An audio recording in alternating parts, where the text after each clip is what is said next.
श्रीधाम वृंदावन में एक संत घूमते थे। उन्हें देखकर कोई यह नहीं कहता था कि स्वामी जी आ रहे हैं, संत जी आ रहे हैं, बाबा जी आ रहे हैं। ना, वे एक ही बात कहते थे, जज साहब आ रहे हैं। उन्हें देखकर हर कोई कहता जज साहब आ रहे हैं, जज साहब। एक महात्मा ने पूछा कि इनको जज साहब क्यों बोलते हैं? तो उन संत ने बड़ी अद्भुत बात बताई कि पहले ये जज ही थे। दक्षिण भारत के किसी कस्बा नुमा छोटे से शहर में जज के पद पर थे और उसी शहर के पास एक छोटा सा गांव में रहने वाला एक केवट, वो इतना सरल था, इतना सरल। कोई भी पूछता केवट भैया वो बात कैसी है, तो केवट कहता रघुनाथ जी जाने, मैं तो कुछ नहीं जानता। इतना सरल। लोगों ने उसका नाम रख दिया भोला। कोई कुछ भी पूछता भैया रघुनाथ जी जाने, मैं तो नहीं जानता कुछ, रघुनाथ जी जाने। केवट के 2 बेटे, एक बेटी। बेटी विवाह के योग्य सयानी हुई। बेटों ने कहा कि पिताजी गांव के साहूकार सेठ जी से रुपया उधार ले ले, विवाह के बाद चुका देंगे, हम लोग कमाई करेंगे। ठीक है। सेठ जी के पास गया, 200 रुपए उधार लिया, ब्याज की दर तय हो गई। भाइयों ने बहन का विवाह किया, बेटी घर से विदा हुई पिता के घर के लिए। केवट ने भी घर छोड़ दिया, श्री रघुनाथ जी के मंदिर में ही रहने लगा।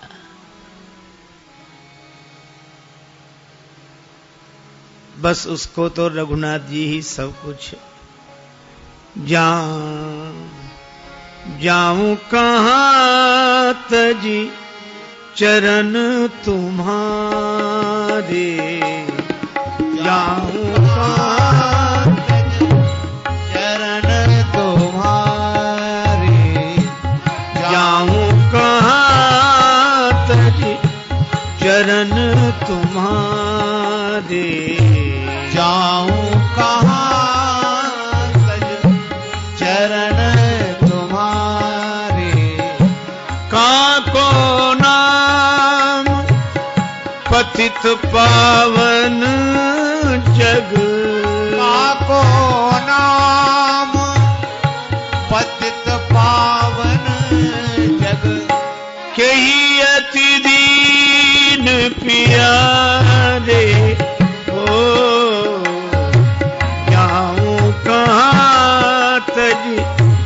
चरण तुम्हारे, जाऊं कहां तज चरण तुम्हारे, जाऊं कहां तज चरण तुम्हारे। मंदिर में रहता, झाड़ू लगाता, रघुनाथ जी का दर्शन करता, आनंदित रहता। बेटों ने कमाई की, पैसा केवट को लाकर दिया, पिताजी जिनसे उधार लिया है वापिस करें। केवट गया, सेठ जी को रुपया वापिस दिया, ब्याज दिया, सेठ जी ने रसीद लिख ली, हिसाब किताब चुकता, पाई पाई से पैसा प्राप्त। केवट को दी रसीद, पढ़ो क्या लिखा है। केवट बोला मैं कुछ नहीं जानता, रघुनाथ जी जाने।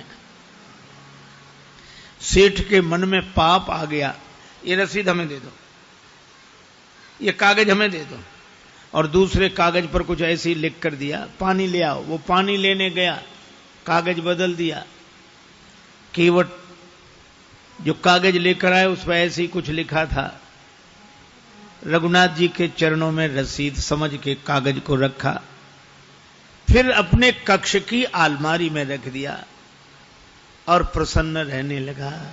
सिर पर सीताराम फिकर फिर क्या करना, सिर पर सीताराम फिकर फिर क्या करना, क्या करना क्या करना, फिकर फिर क्या करना, क्या करना क्या करना, फिकर फिर क्या करना। सिर पर सीताराम फिकर फिर क्या करना, सिर पर सीताराम फिकर फिर क्या करना। तेरे बिगड़े बनेंगे काम फिकर फिर क्या करना, तेरे बिगड़े बनेंगे काम फिकर फिर क्या करना। पितु रघुवर श्री जानकी मैया, पितु रघुवर श्री जानकी मैया, फिर क्यों परेशान हो भैया, फिर क्यों परेशान हो भैया। कटेंगे कष्ट तमाम फिकर फिर क्या करना, तेरे कटेंगे कष्ट तमाम फिकर फिर क्या करना। सिर पर सीताराम फिकर फिर क्या करना, सिर पर सीताराम फिकर फिर क्या करना।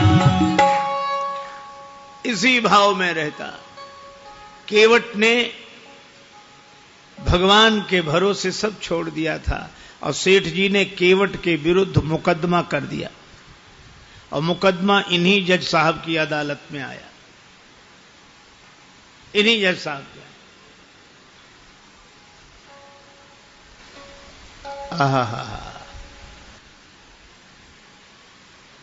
तारीख पर केवट उपस्थित हुआ। जज साहब ने कहा, केवट तुमने सेठ जी से रुपया उधार लिया था? हाँ हुजूर, लिया था।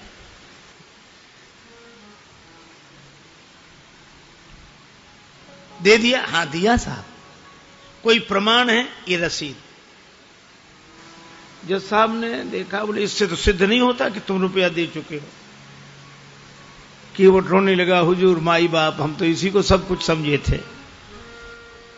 जज साहब को दया लगी, अच्छा रो मत, तुम ये बताओ, जब तुमने सेठ जी को रुपया वापस दिया तब तुम्हारे और सेठ जी के बीच में कोई और था? केवट उसी सहजता में बोला कि हमारे और सेठ जी के बीच में उस समय सिवा रघुनाथ जी के कोई नहीं था।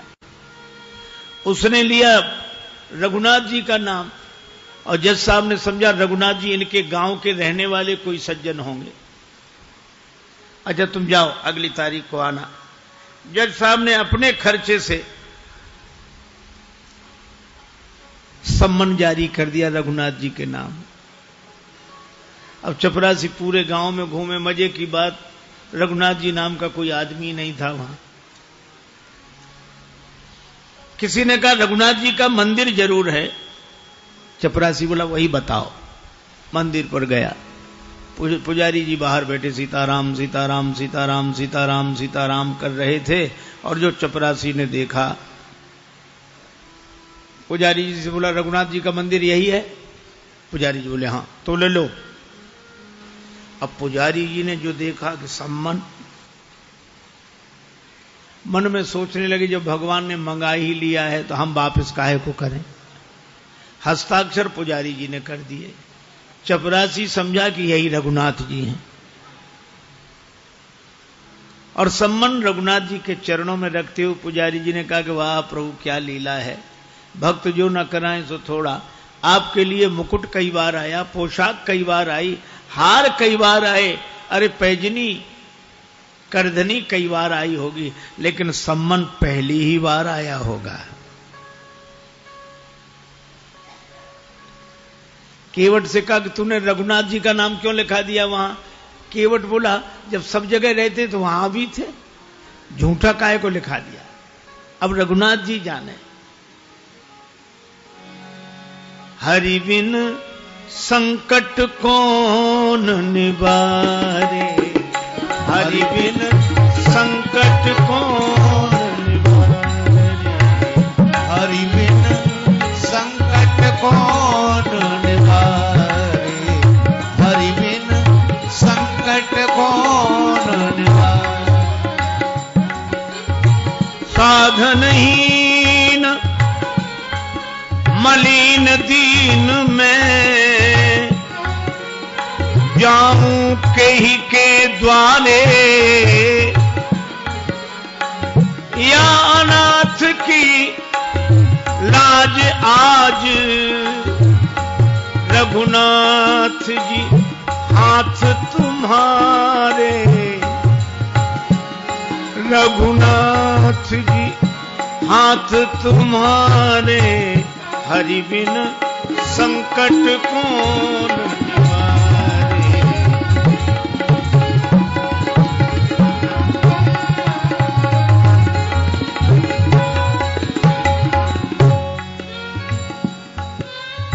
एक ही भरोसा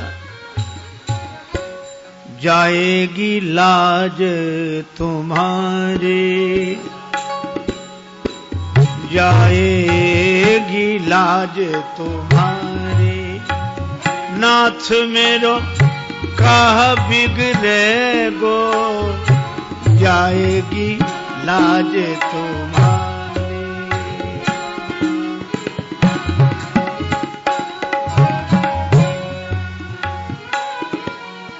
दीन दयालु सुने जब ते तब ते मन में कछु ऐसी बसी है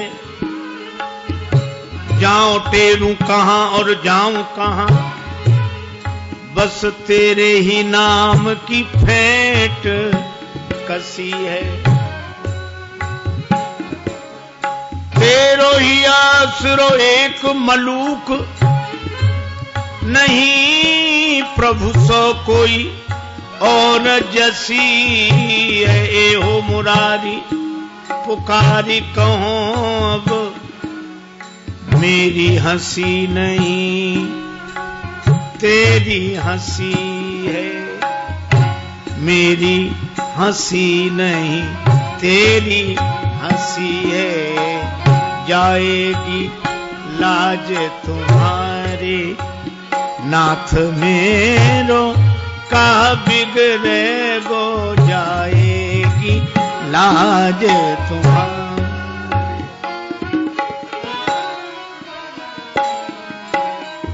वह निश्चिंत रहता।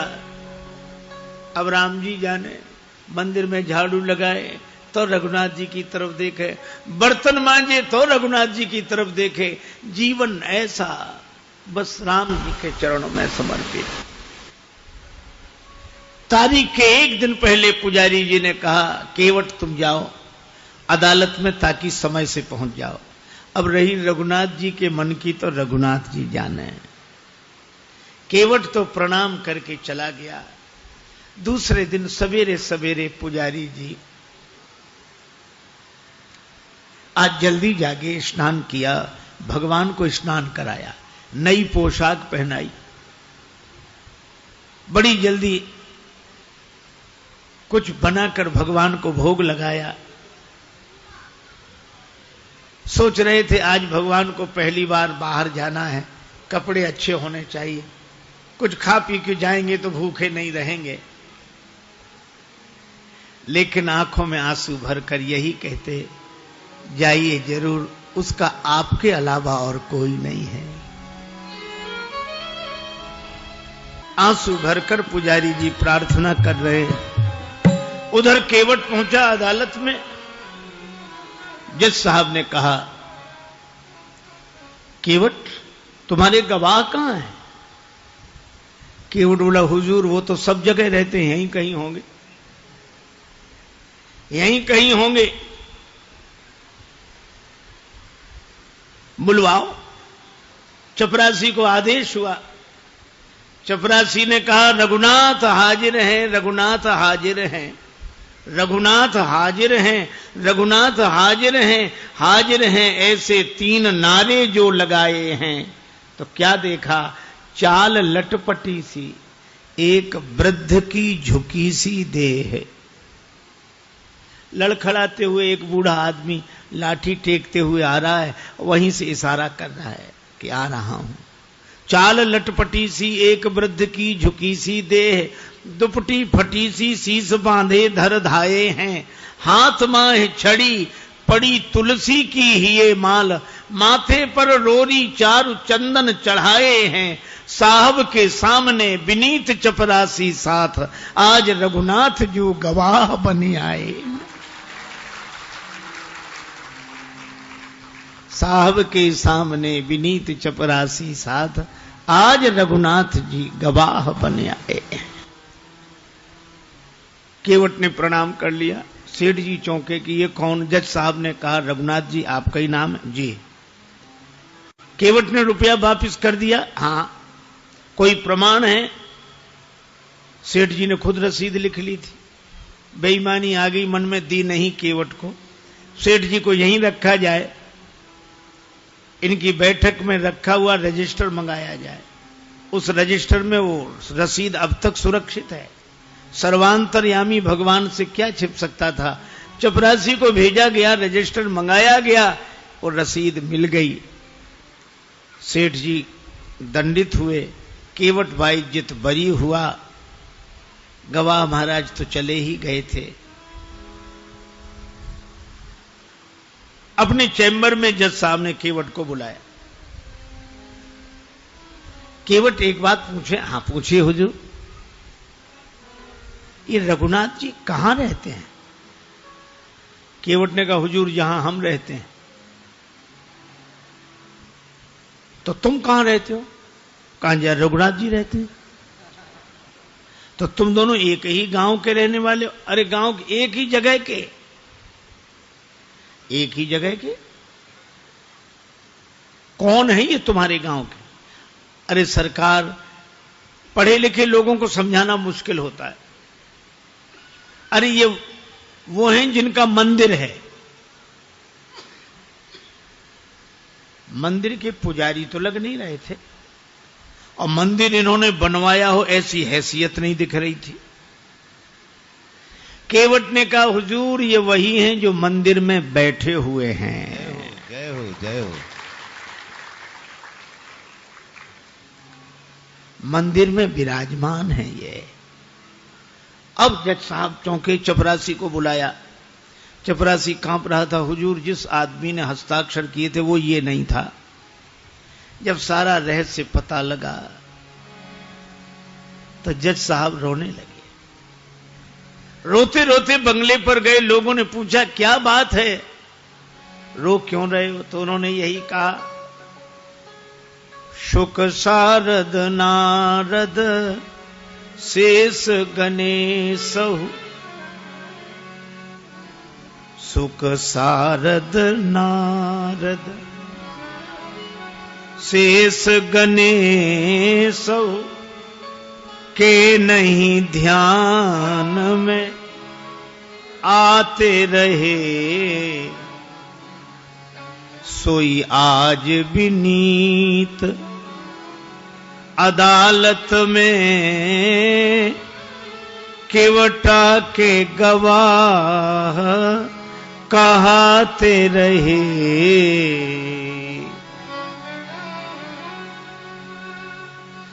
जो शुक सनकादिक के ध्यान में नहीं आए वे भगवान आज केवट की गवाही देते रहे। तो किसी ने कहा कि आप रोते क्यों हैं, खुश होना चाहिए। और गए तो दुख क्या, वे तो जाते ही। सुख धोखे उदर्श दिए को भयो,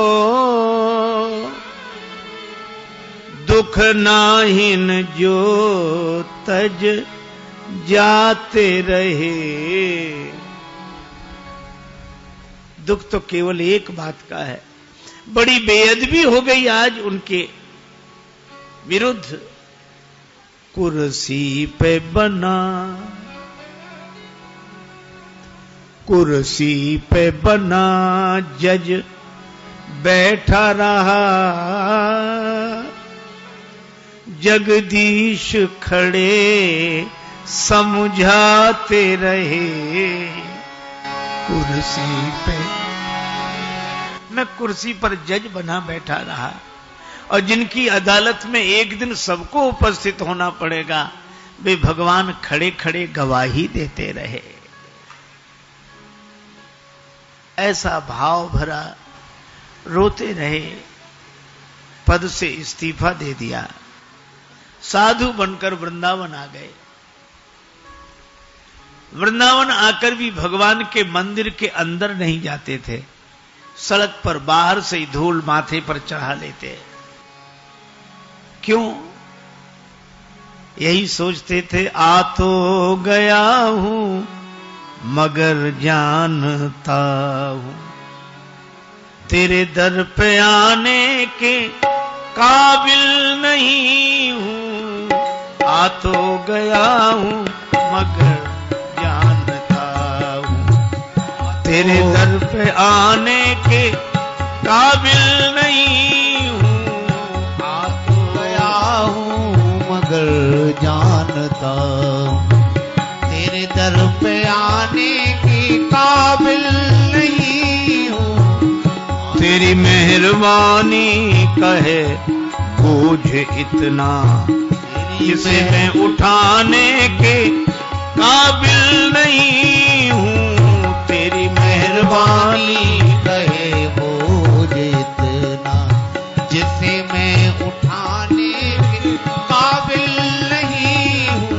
आ तो गया हूं मगर जानता जमाने की चाहत ने मुझको भुलाया, तेरा नाम मेरी जबां पे न आया।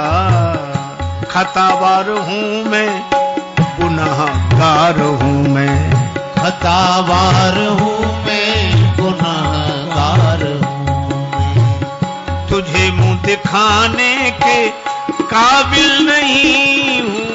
तुझे मुंह दिखाने के काबिल नहीं हूं। आ तो गया हूं मगर जानता तेरे माना की दाता हो तुम कुल जहां के, मगर कैसे दामन में फैलाऊं आके। जो अब तक दिया है वही कम नहीं है। जो अब तक दिया है वही कम नहीं है। कर्जा चुकाने के काबिल नहीं हूं। ये कर्जा चुकाने के काबिल नहीं हूं।